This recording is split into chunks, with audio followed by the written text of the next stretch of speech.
Hey guys, welcome to another edition of the Ripple Effect Podcast. I am so excited to bring my next guest to you because Rebecca Powers is a rock star, superhero, amazing person that I have been blessed to know for a long time. She is an author, speaker, social entrepreneur.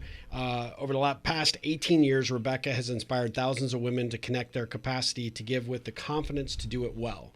Dozens of collective giving organizations have sought out her expertise and mentorship based on a giving model she adopted and made her own.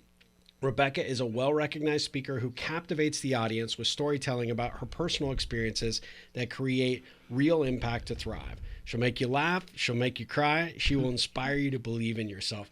I can say that for absolute truth because Rebecca, first of all, welcome to the Ripple Effect Podcast. Thank you. I'm happy to be here. I am so excited because it was those exact words that I would say is how you and I first connected. So I went back just to see how long our friendship has been intact, and it's been a long time. And I don't know if you remember this, but way back when you spoke at Wisdom at Work in Austin, that's how you and I first became familiar with one another. And I'm going to read you the email I sent you, and then I'm going to read the response that you sent me. And that was what started this whole friendship. So I said, Rebecca, this was on January 26, 2009. I said, Rebecca, I just want to tell you how inspiring your talk was at Wisdom at Work on Friday. As a guy who works to help people understand the impact that one makes out there in the world, I can truly resonate with the ripples you and your organization are creating. I'm both inspired and humbled by what you have created, and I just want you to know that on a Monday morning. Perhaps at some point we could get together and connect. I find that in life you can never have too many neat and inspiring people around you, and I would certainly enjoy getting to know you. So perhaps, maybe we could arrange a coffee or something at some point as your schedule allows. Anyway, great job on Friday. Take care, and as always, ripple on. To which you responded literally within minutes. It was awesome. Hi, Steve. What a wonderful note from you to start my Monday. I'm thrilled at that my message resonated with you. I've heard about you for a few years from CJ Romberger, and I would love to have coffee to get to know you better. I agree. Filling one's life with inspiring people is healthy and fun. Would you be available on Monday in February? Gratefully, Rebecca. And from there... Literally, we have hundreds, if not thousands of emails between you and me over the years, and we became the greatest of buddies, and I am so excited that you're here. So thank you for being here. I'm a little embarrassed. I'm very humbled, and I think I'm looking forward to the questions that you're going to ask me because I know you. I'm not sure how to take that, actually. I know. Well, we do have a lot in common. We've, not only had a deep appreciation for becoming entrepreneurs and doing things out there in the world to shake things up, but you are probably one of the most inspiring people I've ever had an opportunity to meet because you are as genuine as they come. You're as friendly and as open as most people are, I think would love to be like. And you are... you were just the embodiment of what a rippler is. And I'm so grateful that over all these years that you've allowed me to be in your network and be your friend. Oh my goodness. Steve, I remember when we met, and I believe it was for lunch. It wasn't for coffee, even though that was the initial offer. But your way of approaching life and believing in the importance of connection just was so in alignment with, I think, as you were sharing back in those days, kind of how I lived my life. And so we had a bond automatically just because we do have similar approaches. And I remember in 2012, you spoke at a conference here with a bunch of women in the collective giving movement about the importance of connection and ripples. And several have told me subsequently how you made them really think. And, they're like, and it was a guy. We're all about the power of women. And here is this guy telling us we need to learn how to connect better. So we've had a great give and take. Yes, we have. And I do appreciate you. You are so gracious to invite me to speak at that event. I was super nervous about doing it because there were just a amazing group of women, and I was both excited, but I was a little intimidated because you just have such an unbelievable aura about yourself that you attract such high-powered individuals. And I just wanted to try and at least just, equal the confidence you were placing in me at that point. And I have since talked to, a number of people that attended that day, and just how they're just amazed that we are, such good buddies and such good friends, and we've been such good supporters of one another. You've been a tremendous supporter of mine over the years, and I can't thank you enough. But, the goal behind today was to celebrate something pretty significant. Now, you are the founder of Impact Austin, and I'm all about the origin story. So we're going to come back. We just talked about the origin of our friendship, but I want to talk about how Rebecca Powers became Rebecca Powers. But you were the founder of Impact Austin. You created this movement. You are known throughout the world for this approach that you've taken. And now you're an author with this new book coming out. And I am super excited to dig into that. Trust Your Cape is an amazing title for the book, and I am super excited to learn more about it. But you came from, and I think when we first met for that lunch, the thing that we identified with was that we were both in roles, early on in our career that gave us an opportunity to be in that sales, business development space. And that it wasn't all just about making more money. It was about making a difference with the money you did make. And I was so impressed with that. And I just remember being so inspired. But tell us how Rebecca Powers became Rebecca Powers. That's a great question. I went to college and got a degree in business. And it was back in the mid-'70s. I had an interview with IBM to be a sales rep, kind of did it on the spur of the moment, and was hired. And it was a lot easier in those days than it is now. But I will tell you, I was the first woman hired in the branch office where I sold that stayed longer than 2 years. And I giggle now. I had no idea that was the case. Yep. Until about 2 years after I was hired. And the gentleman who interviewed me, that hired me and was my manager, came to me a couple of years later and said, "You want to know why we hired you?" Because when you walked in my office, I said, "Hi, can I call you Becky?" And just out of politeness, I said, "I prefer to be called Rebecca," because I wasn't going to tell this guy who might hire me no. And he said, "From the moment you said that, I didn't hear another word, because any girl who had the guts," he used a different word, to tell me that her name was Rebecca and not Becky was someone that I believed, could go out there and meet with clients and sell the product." And I remember at the time when he told me, my response to him in that initial interview was so natural and so honest, and I was just being who I was, that has paid dividends throughout my life. And IBM taught me how to sell, taught me how to solve people's problems, come up with solutions, and create a relationship at the same time. Yep.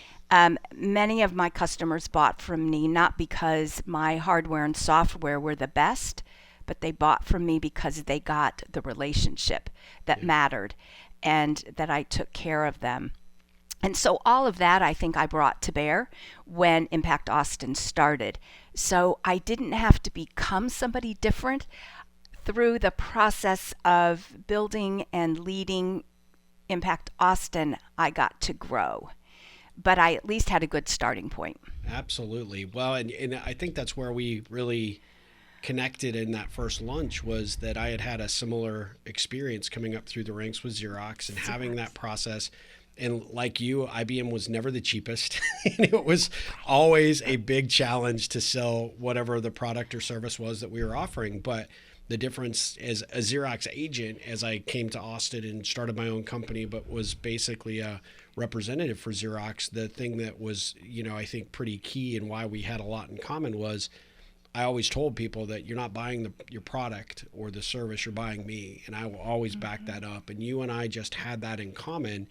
And that relationship piece really resonated. And that's, cascaded out through obviously your entire career and what you've gone on to do in the social entrepreneur space. It just is amazing to see, how much we had in common at that point. But I think that was like, oh, we're definitely going to be buddies.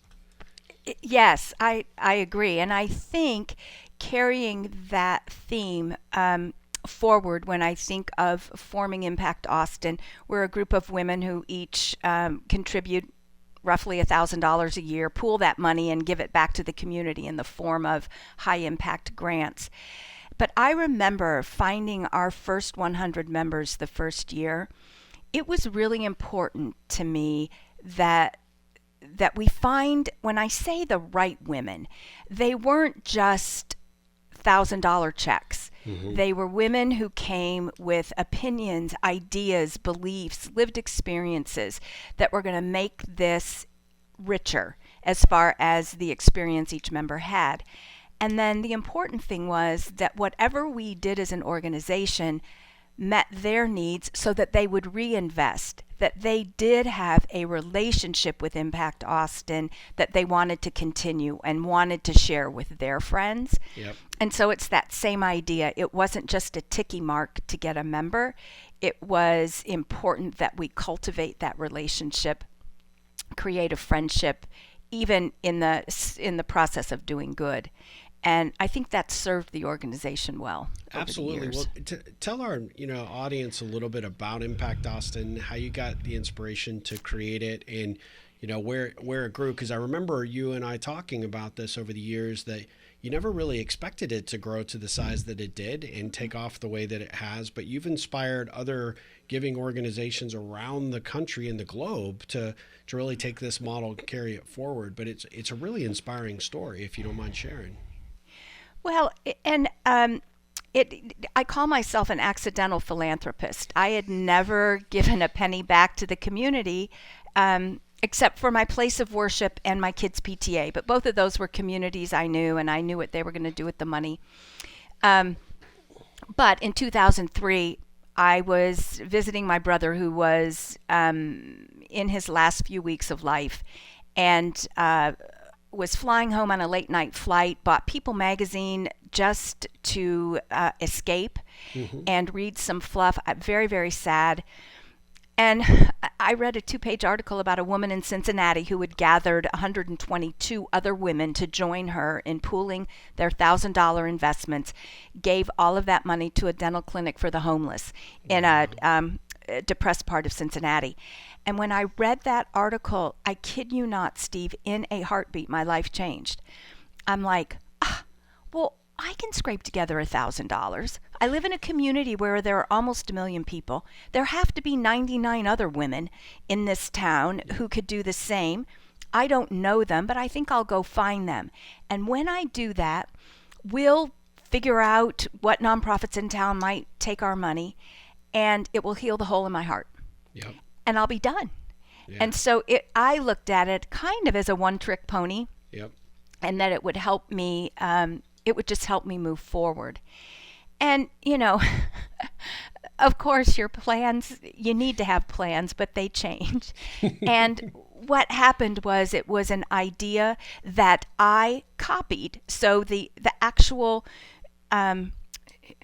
way the organization runs is not unique. There are lots of organizations like ours in the country. We made it our own, so we run a little differently.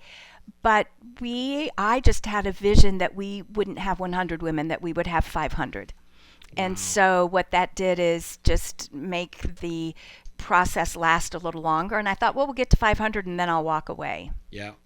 That didn't quite happen either. But all of that to say that I was inspired. And like you, being an entrepreneur, what I did differently than other people, I didn't create this model, but I'm the one that started it in Austin. Yep. And so I am the founder by virtue of the fact that I read an article and then got to work.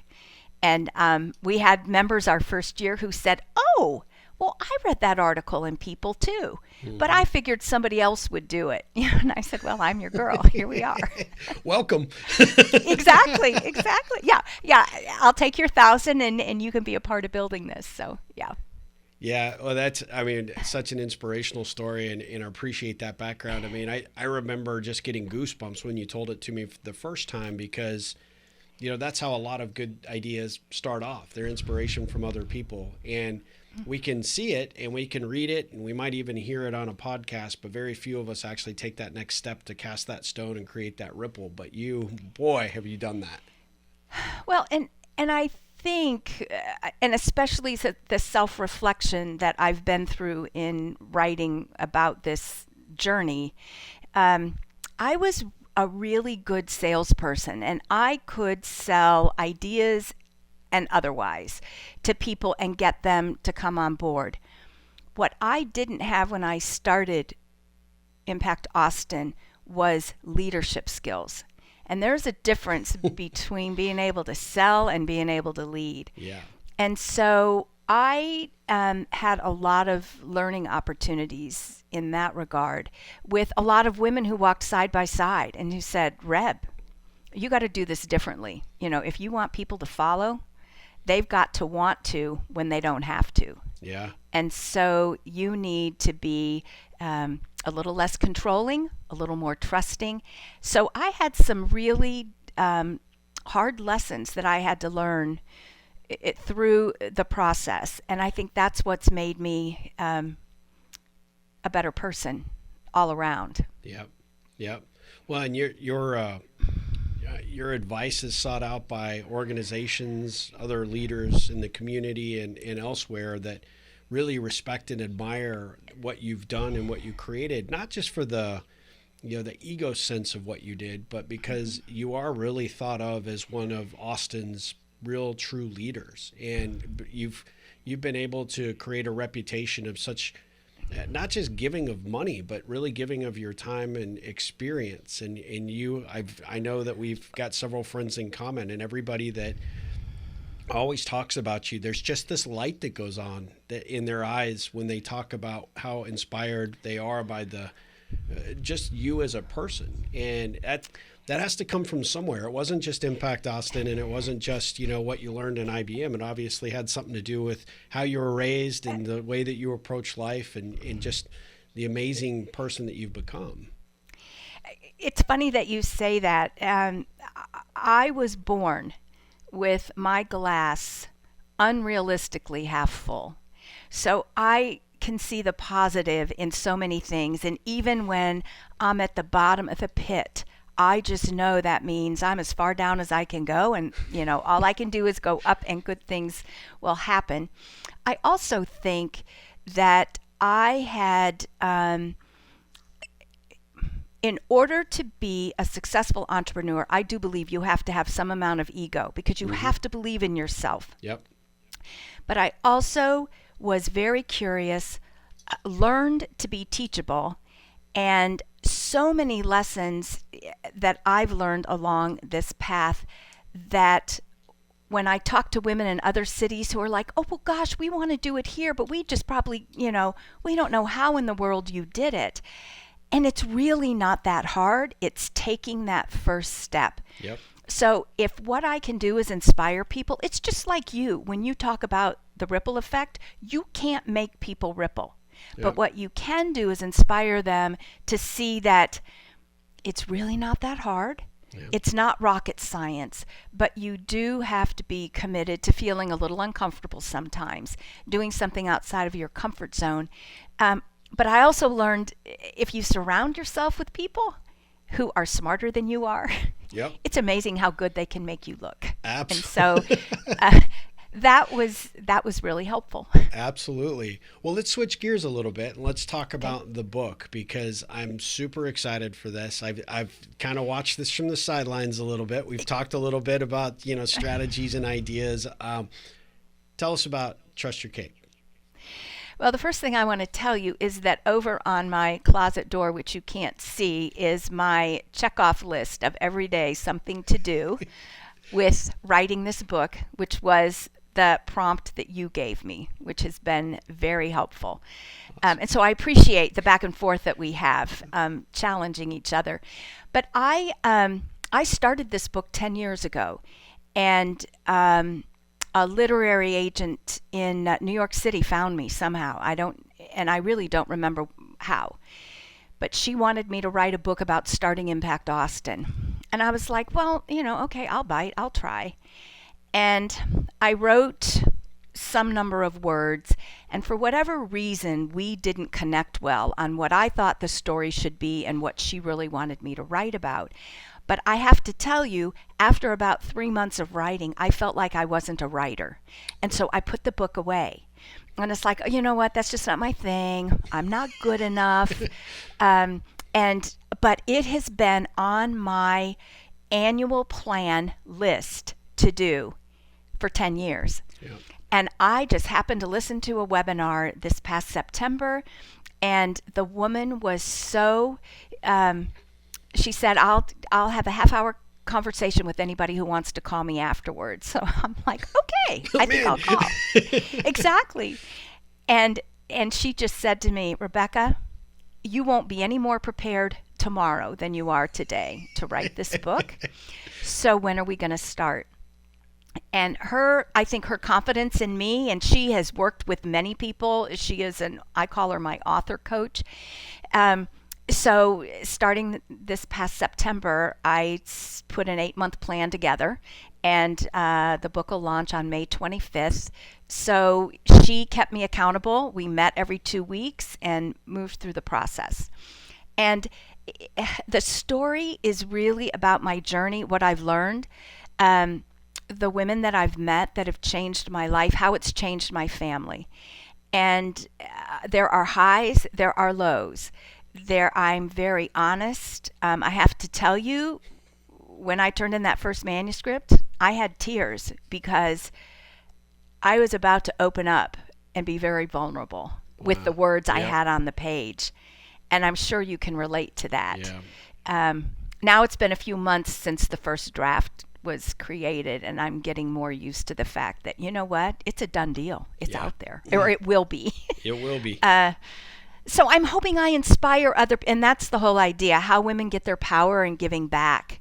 And women, our voices are amplified when we pool our resources, and we do have a voice. And it's just to inspire women to do something. So tell me the inspiration behind the title of the book, because I think it's such a unique and cool title. And I love the new cover. I also like the cape one. You have had some really creative iterations along the way. And it's just so neat that you have evolved it into this concept. But, the cape has some significance, right? It does have significance. And it's funny that you talk about the cover. That alone was a journey. And I had to trust some people to, this is where we are, and this is where it's supposed to be. But the cape is, I don't know if you know the Guy Clark song. It's called The Cape, and it's about a little boy who stands on top of a garage. He's got a flour sack tied around his neck, and he's going to jump off because the cape is going to save him, and he doesn't think it's going to be a problem. Yep. And I have always loved that song because I have leapt many times before I've had all the answers, certain that by the time I hit the ground, I will get them somehow, or it can't be that bad. Yep. And so I have trusted my cape my whole life, and have been naive at times, but going ahead and trying is better than regretting that I didn't. And so there's that aspect of trust your cape. The other thing I realized in writing the book, and it's in the very last paragraph, I'm not so sure the cape is on the outside. I think my cape is what I'm made of on the inside. Yeah. And I call it moxie or grit or spunk. And it is what keeps me going and whispers to me, keep going, even when I don't know what the right answer is. And we all have a cape, and we've got to figure out what ours is made of. Yep. That's great. Well, and that's a beautiful thought in terms of helping people even consider that for themselves, right? In their life and their journey and what they've contributed in the world or what they haven't yet contributed in the world. Figuring out that internal cape or external cape, to be your very best part of what you bring to the world, I think is so significant. And there's not enough times that people challenge you to think about that. And I think that the opportunity for somebody to look introspectively and say, have I done enough? Can I do more? I mean, that your whole life is about that. Well, and I even, starting Impact Austin was a leap of faith. And I Yep. think of that the same leap of faith, trust your cape. And, if I hadn't tried, I would have had lots of regrets over life, just thinking back, what could have happened. I also think this experience has changed our family. And that's what I love, because I had no idea what it would look like. But I was not a philanthropist till I was 48 when I started Impact Austin. Our kids were 13 and 16 at the time, and they became philanthropists at that young age.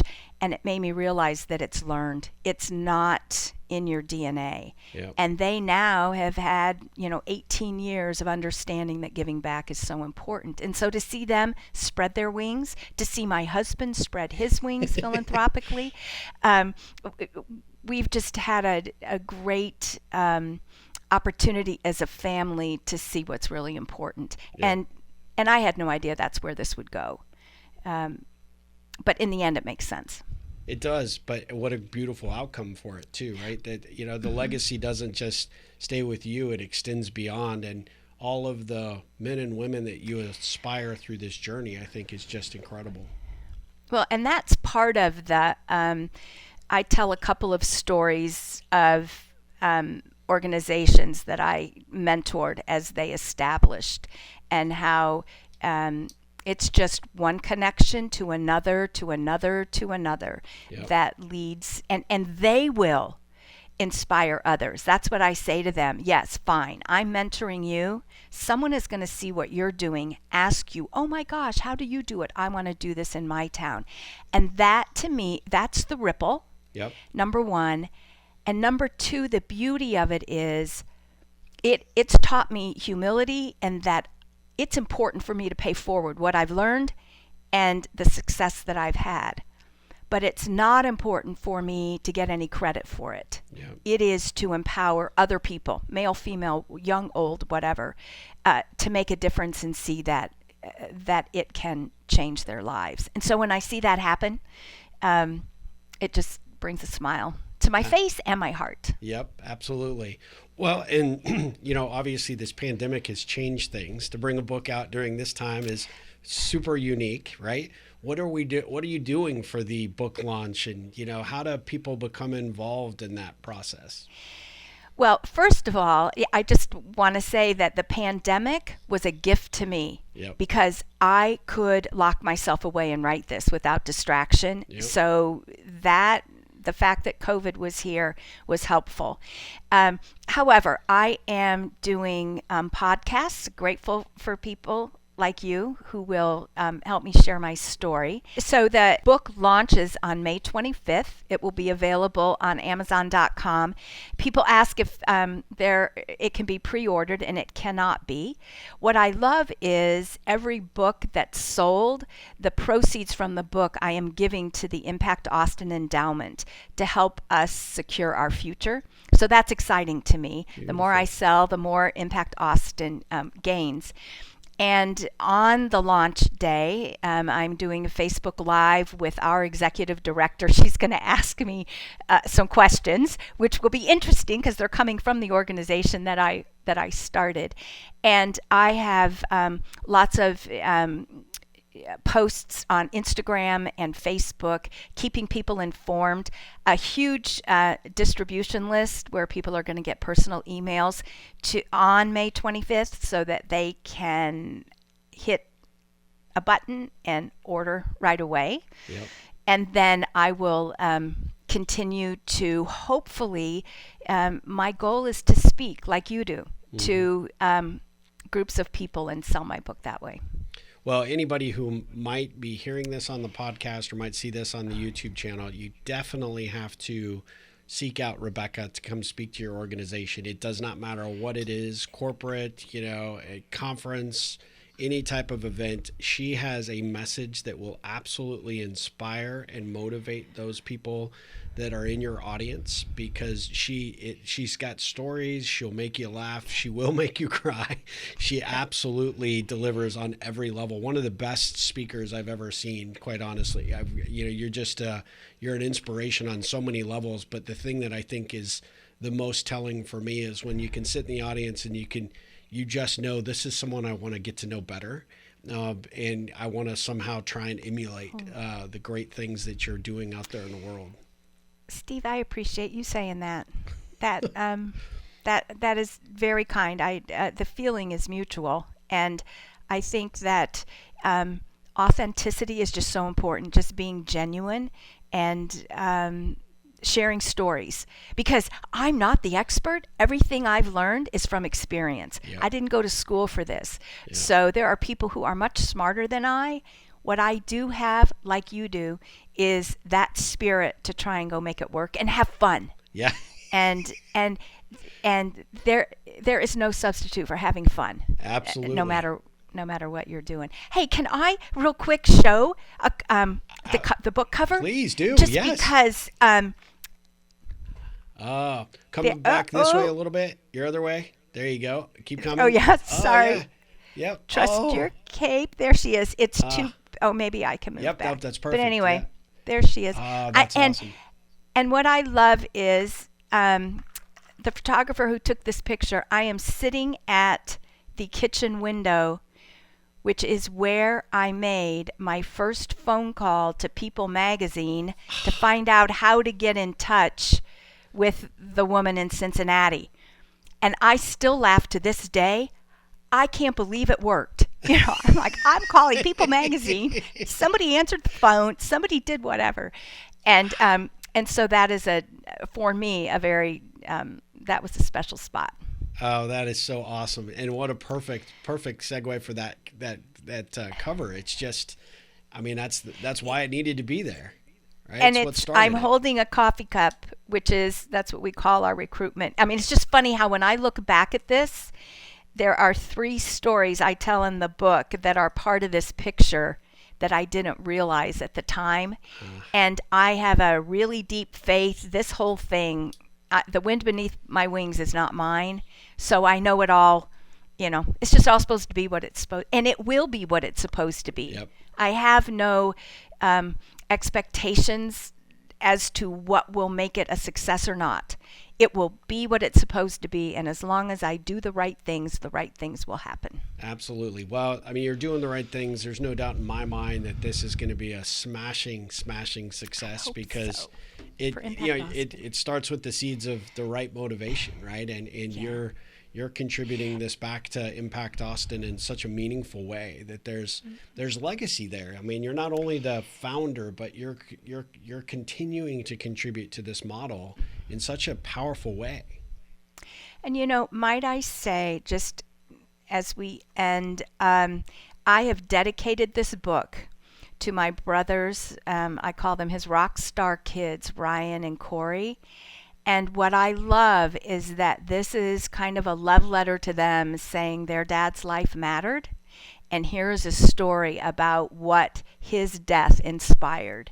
Wow. And so I am eager for them to read it as well. Well, that's fantastic. And what a perfect way to end. Rebecca, how do people find you on social media? So I'm at Trust Your Cape Book on Instagram. Okay. I'm Rebecca Hancock Powers on Facebook, because I haven't created that book, whatever. We're going to talk about that offline, right? Yes, we are. That's one of my homework pieces. Yes. And then on impactaustin.org // Trust Your Cape is the landing page that talks all about the book, when you can buy it, and how you can. Excellent. Can people get on a list of some sort to be notified the day it drops? Yes. Okay. Yes. There is a place to ask to be notified. Yes. That's fantastic. Well, so Rebecca, please do it. Yes. Yeah, absolutely. Everybody that's within earshot, we're going to get this out and expedite the release of this episode so that we can make sure that everybody is signed up well in advance so that we can bump up those sales numbers, because it's contributing to such a great cause. Rebecca, I just am so grateful that you agreed to do this. I'm so excited and thrilled for you. There's no doubt in my mind it's going to be super successful, because you are amazing, and it'll be a smashing success. There's no doubt in my mind. So Steve, here's the deal. When it does launch and I hand you a signed copy, we'll do it over a celebratory drink, because it's okay to be in person. Cool?